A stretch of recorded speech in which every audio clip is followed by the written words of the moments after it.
Dami mong alaga na ya. Ilan yung alaga mo? Ha? Ba't nabawasan isa? Yun lang. Ayan, so ito po yung mga alaga ni nanay. Meron po siyang 8. Dapat siyam to. Sayang ano. Ayan, so kailangan natin magbusina at medyo evening. So meron na naman po akong for upload. So yung house visit ko po kaninang umaga. So sana panoorin nyo. Let's go. Ayan, so good morning po. Nandito na naman po tayo mag house visit. So Magnilayan at maidahin tayo at Banabahin. Yun yung pupuntahan natin na sunod.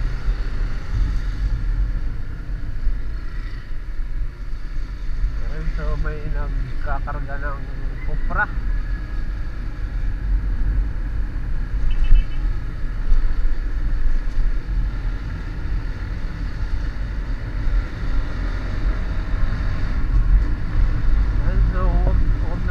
Sanang umulan kasi baka maputik na naman yan.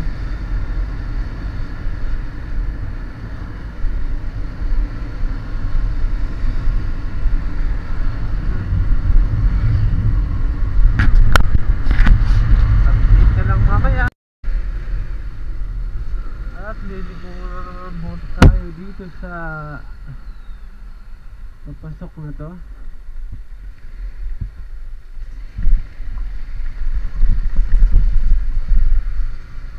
So, nandito na naman po tayo ulit sa papuntang Maglayan. Unahin na po natin dito. At kasunod po nito ay papuntang Mahayod-hayod. So, buti hindi masyadong nag-uulan dito. Samantalang yung biyahe ko kahapon ay grabe ang ulan. Wala pa akong dalang kapote. Tapos buti na lang may plastic akong dala. Kahit pa paano ay hindi ako masyadong nabasa. Okay, so ito kaya ang kalsadang to. Kailan kaya to masisemento? Mas maganda sana to kung masemento na para mas mabilis ang transportation. Ang transportation ng mga taga Barangay Maglayan.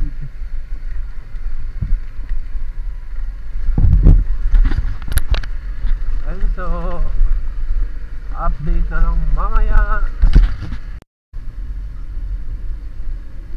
Ayun, so nandito na tayo palusong. So alam ko naman na po ang tinitirahan ng bagong sasalin.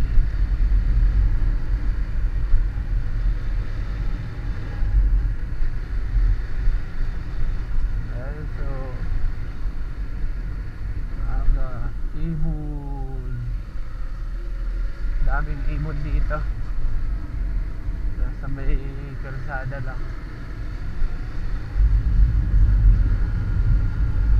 So ang presko ng hangin, sarap sa pakiramdam at wala pang pollution. Napaka fresh, fresh na fresh. Okay, so dito na po tayo sa may group meeting ngayon po. So hindi po tayo pumunta dyan. Dito po tayo didiretso sa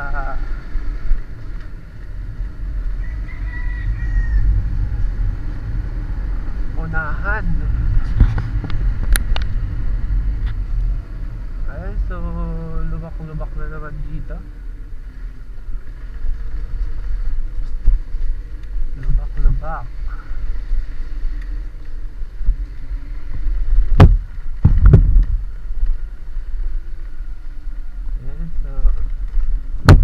na lang to.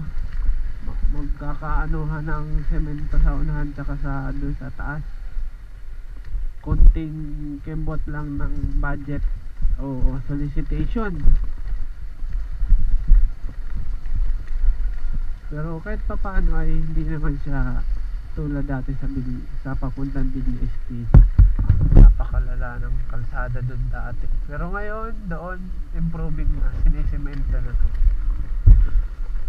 Ayan. Dami mong alaga na ya. Ilan yung alaga mo? Ha? Ba't nabawasan isa? Ah, yun lang. Ayan, so ito po yung mga alaga ni nanay. Meron po siyang 8. Dapat siyam to. Sayang ano. Ayan. Ang tiyaga ni nanay mag-alaga. Ayan. So, papaliguan mo yan ay? Ay, hindi pa. Ayan. So, anong pakain mo? Uno feed. Kaway-kaway na yun. Ayun o. Kaya si nanay ang napakasipag mag-alaga ng biik. Patiner. Okay, so update na lang po ako mamaya. Ayun, so papunta na nga po ako ng Barangay Mahayod-Hayod. At kakagaling ko lang po sa Barangay Magilayan.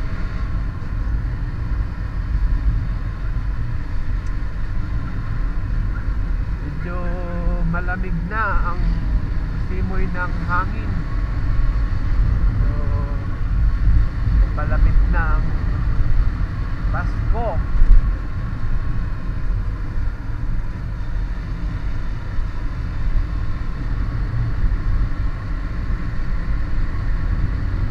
Yan po. So update na lang po ako mamaya-maya.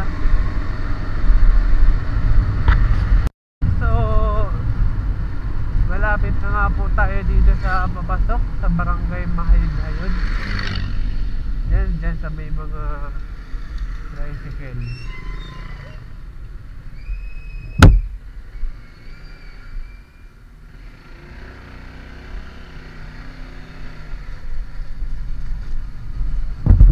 Ayan, so naghihintay sila ng pasahero galing dito sa Mahayod-Hayod. Ito rin, dito rin sa Mahayod-Hayod ay may rough road pa rin. Kaya medyo mahirap ang daan din dito. So kahit pa paano naman ay matigas naman siya kasi natambakan na. Hindi tulad nung unang punta namin dito. Napakadulas din at napakaputik ng daanan. Ayan, so pero hindi naman to ganun kalayo yung pag-stand. Hanggang dito lang po yung rough road na yun. Ayan po. Ayan, so magtatanong po muna tayo dun sa group meeting doon at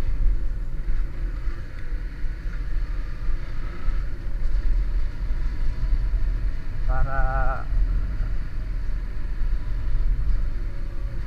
tanungin kung saan ang bahay ng bagong sasali.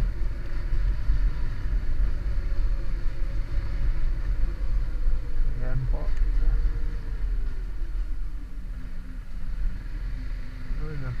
Pagkarirahan ng manok.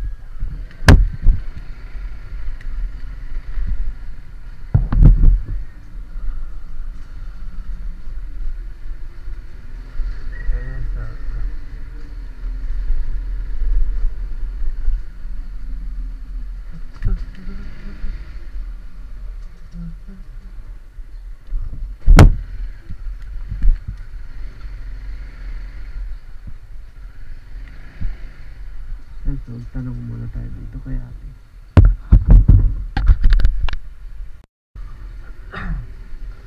Ayan, so pupuntahan ko na nga po yung bagong sasali. Dito daw yung sa diretso. Ayan, so kailangan natin magbusina at medyo maliit ang daanan. Mababaw na ngayon ang tubig, hindi tulad nung mga nakaraan. Kitang kita na.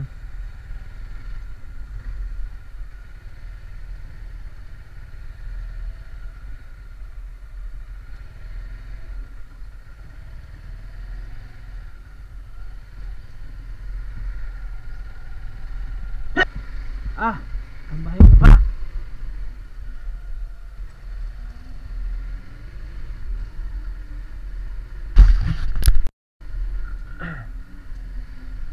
Ayan, so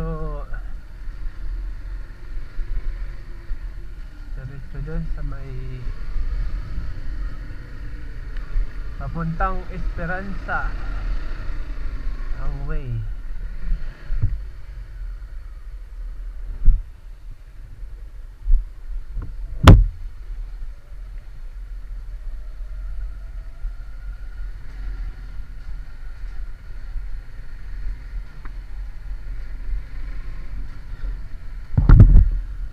Ayan, so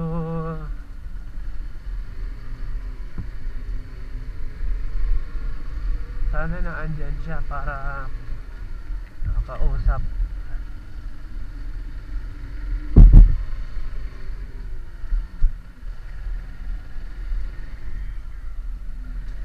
May bahay na dito.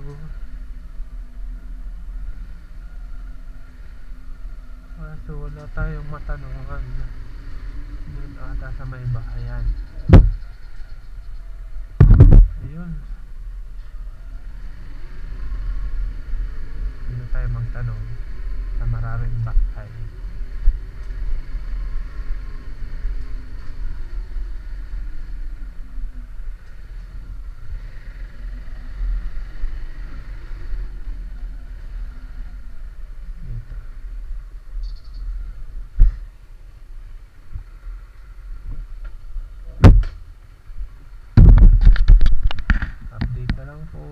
Ganda ng ng view dito. May mga ampalaya pantanin. Ayan, so napakaganda ng view.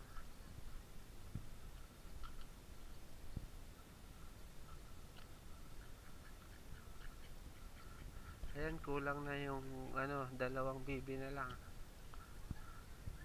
Ayan, so tanong tayo dito. Dito ata yung bahay.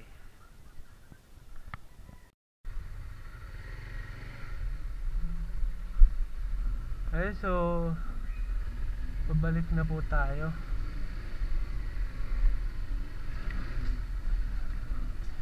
May namimingwit pala dun.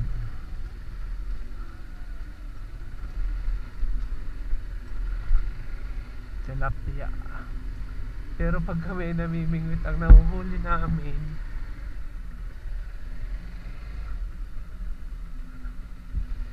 ayun, doon pala sila namimingwit.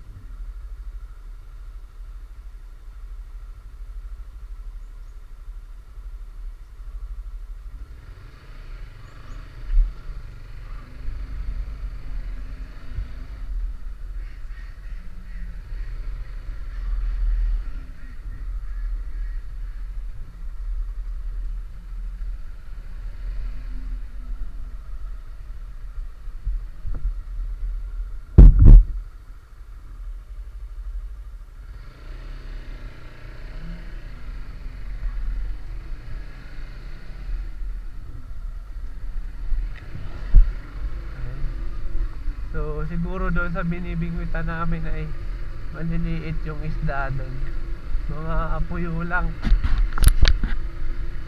So pabalik na nga po tayo doon sa ayan, ito ang daan. Hirap ang daan dito pag may kasalubong ka.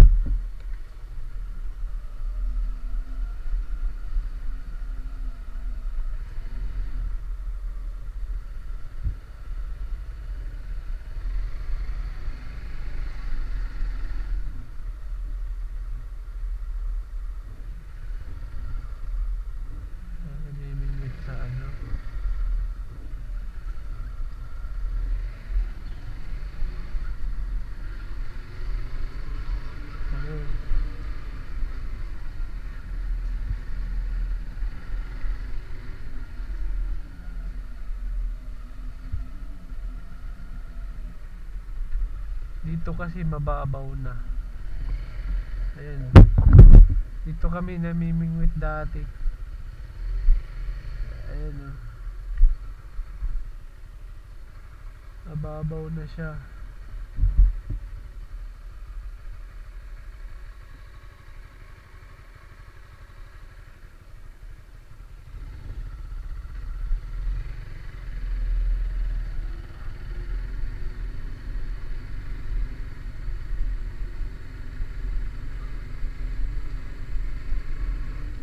Dapat doon pala dapat mamingwit sa may lugar na yan.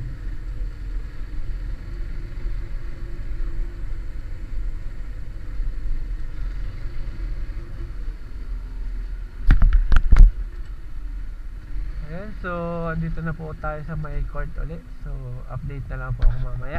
Punta po akong Banabahin. Ayan.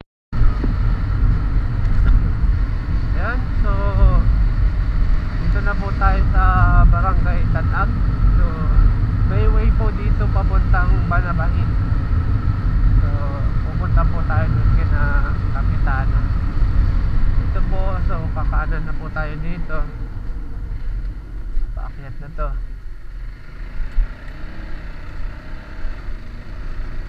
Ayan, so sana hindi po maputik daunahan kasi rough road pa po kasi yung ibang daanan dito.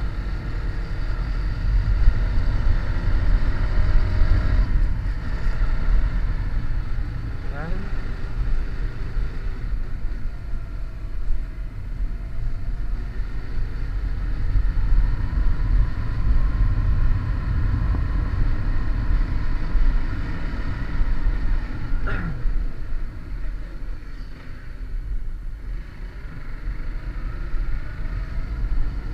Pag ang kalsada dito ay na kompletuhan na,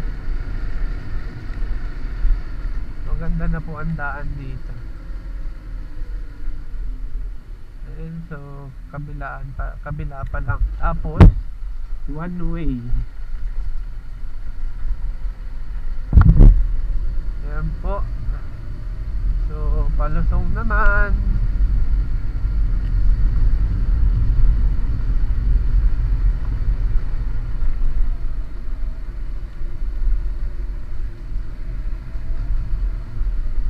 So malapit na tayo sa rough road.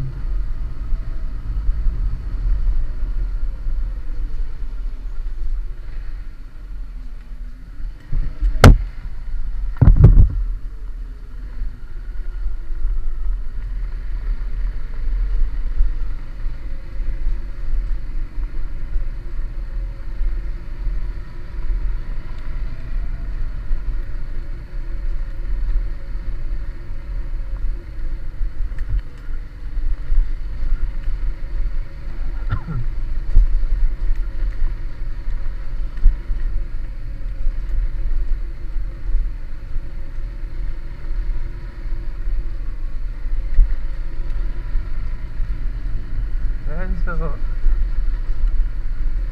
dito po siguro yung bumaba. Ayan, may sirang balsa pa nga. Ayan, pagka baha ginagamit po nila yan.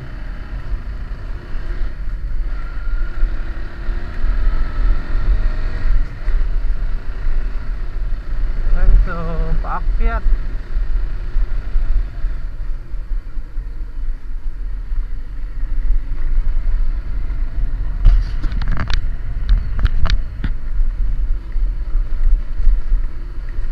So update na lang po ako mamaya. Ayan, so dito na tayo sa sakop ng Barangay La Laguna.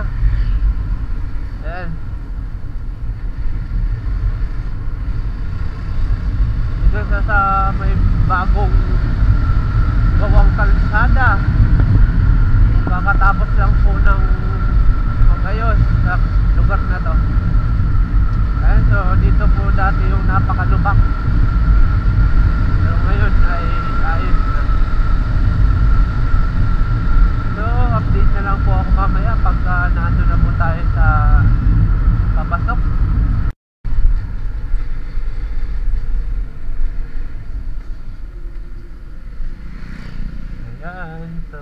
Ito na. Barangay La Laguna. Hindi ko alam kung naandito si Ate Mau. Tatanong ko kung sino itong pinasali nila.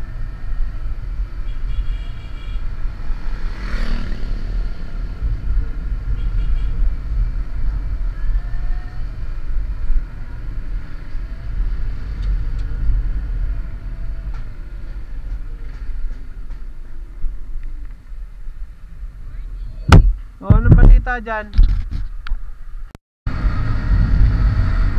Well, so pabalik na nga po ako. Natapos ko na po house visit yung dala-dala ko kanina. So meron pa rin pong pang Friday doon, yung natira pang Friday. So yung in-house visit ko po nung Sabado ay Lunes hanggang ano yun, hindi pa natapos. So meron na lang, isang araw na lang po yung natitira. Ayan, so hanggang dito na lang po ang aking video para sa araw na ito. So sana panoorin niyo po ang aking video pagka na-upload. So hanggang dito na lang po muna.